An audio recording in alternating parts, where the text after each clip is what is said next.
Hello friends, welcome to your channel Aarohi Classes, and in today's lecture we will calculate the effective area of a dipole, short dipole.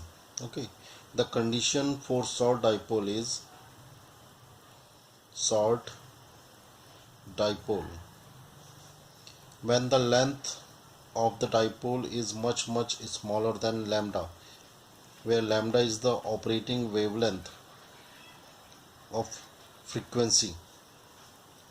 L is the wavelength of the frequency and L is the length of the dipole. When L is very less than lambda, then it is known as short dipole. Okay, the radiation resistance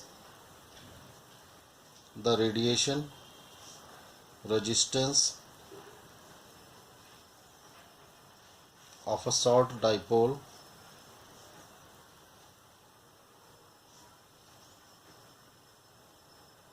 is RR equal to 80 pi L divided by lambda whole square.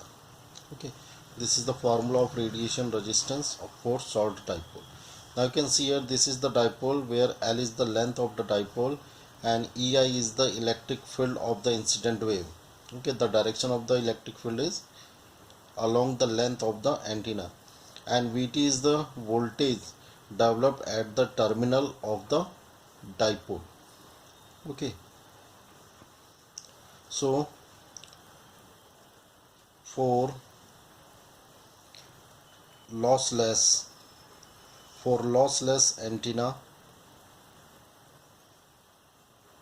maximum effective area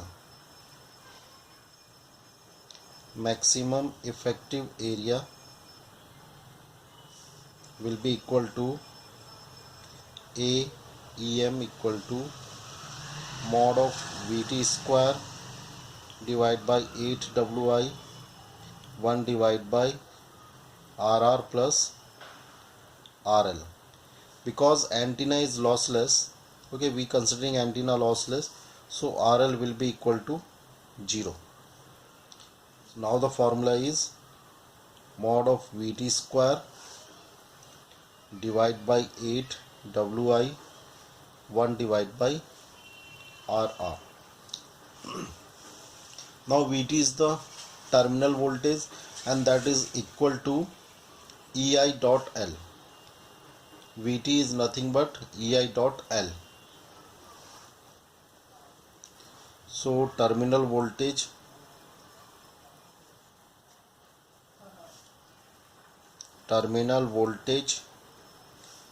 Vt equal to EI dot L. Okay, and power density of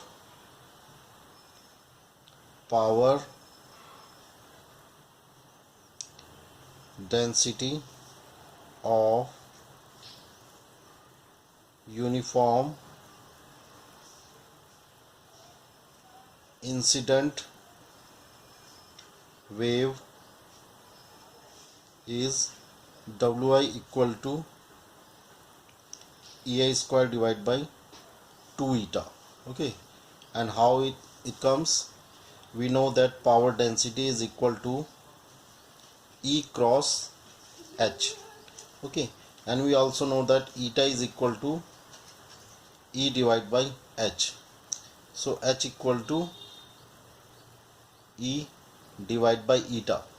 So Wi equal to E square divided by eta, and EI, we put here I, okay, EI RMS equal to EI divided by root 2. Okay, so Wi will be equal to EI square divided by 2 eta. Okay, that's how we can calculate the value of Wi. So Wi equal to EI square divided by 2 eta, where eta is intrinsic impedance. The value of eta is 120 pi ohm. Okay, so AEM will be equal to mod of Vt square, so EI square L square divided by 8 Wi. Wi is EI square divided by 2 eta and 1 divided by radiation resistance of the short dipole, small dipole. So 80 pi square L square divided by lambda square. So E square से EI square cancel, L square से L square cancel. So it will be equal to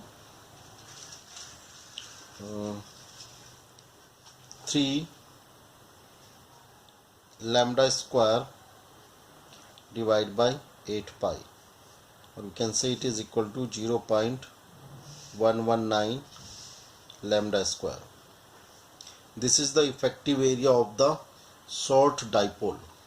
Okay, now if we consider if L equal to lambda by 50 for short dipole, L is much less than by lambda. Lambda by 50 is the length of the short dipole. So effective area of short dipole will be equal to, or you can say physical area, L into W effective.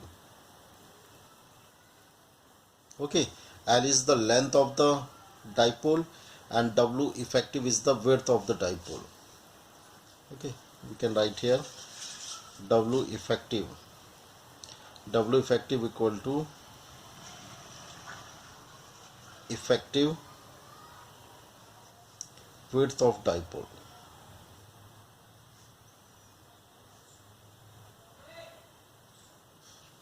Okay, so we will put L into W effective equal to effective area of the dipole, which is equal to 0.119 lambda square, and put the value of L here.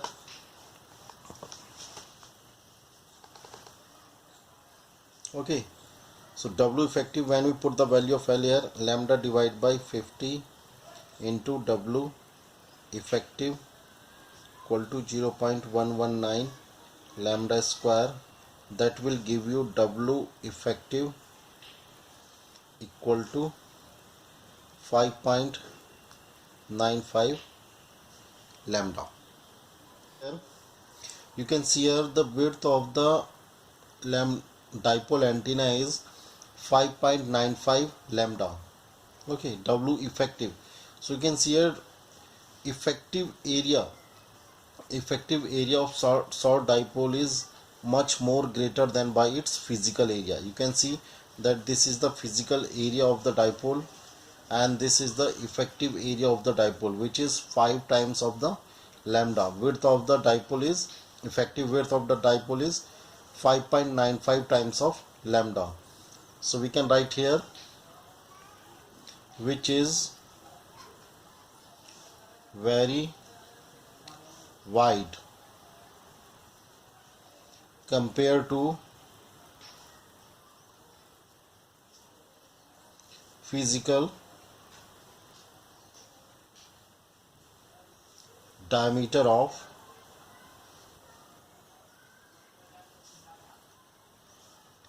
wire.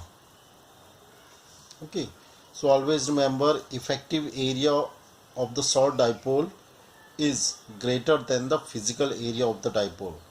So aperture efficiency is greater than by 100%.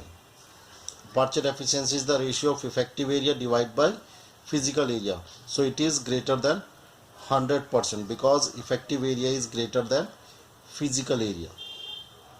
सो आज की video में बस इतना ही। अगर आपको मेरा video अच्छा लगा तो प्लीज़ इस वीडियो को शेयर कीजिए, मेरे चैनल को सब्सक्राइब कीजिए और इस वीडियो को लाइक कीजिए। धन्यवाद।